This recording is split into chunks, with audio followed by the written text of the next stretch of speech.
Hi friends! இன்னைக்கு ஒரு சூப்பரான மினி விளாக் தான் பார்க்க போறோம். இப்ப வாங்க பார்க்கலாம். இது வந்து சித்ரா பௌர்ணமி அன்னைக்கு நடந்தது. நாங்க எல்லாரும் நைட் போல சித்ரா பௌர்ணமிக்கு ஒரு கருப்பசாமி கோயில்ல வந்து ஒரு அன்னைக்கு தான் வந்து வருஷத்துக்கு ஒரு தடவ அதுக்கு கொடை மாரி குடுப்பாங்க. அங்க எல்லாரும் நைட்டு கிளம்பிட்டோம். கிளம்பும்போதே பார்த்தீங்கன்னா, இங்கேருந்து வீட்லருந்து ஒரு 10:00 ஆயிருச்சு.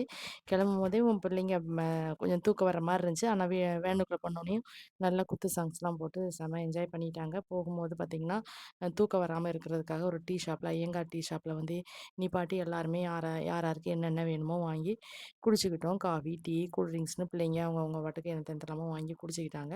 குடிச்சிட்டு நாங்களும் கோயிலுக்கு கிளம்பிட்டோம். கோயிலுக்கு கிளம்பி போகும்போதே பார்த்தீங்கன்னா, கிட்டத்தட்ட 11 மணி ஆயிருச்சு. அம் அங்க நல்லா கும்மி பாட்டு எல்லாம் படிச்சுக்கிட்டு இருந்தாங்க. கொஞ்சம் கூட தூக்கமே வரல. நல்லா என்ஜாய்மெண்ட் அண்ட் என்டர்டெயின்மெண்ட் அண்ட் ஆன்மீக ரீதியாவும் இருந்துச்சு. இவர் தான் அந்த கோயில்ல சாமி ஆடுறவரு கருப்பசாமிக்கு.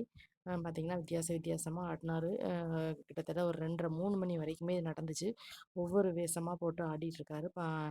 சுத்தி எல்லாருமே உட்காந்து பார்த்ததுனால எல்லாருமே நல்லா பார்க்க முடிஞ்சுச்சு. சில கோயில்ல பார்த்தீங்கன்னா, முன்னாடி சாமிக்கு முன்னாடி மட்டும் எந்திச்சு நின்னுட்டு அவங்க பாட்டுக்கு பின்னாடி இருக்கிறவங்கள பத்தி யோசிக்கவே மாட்டாங்க. ஆனா, இங்க கம்ப்ளீட்டா எல்லாமே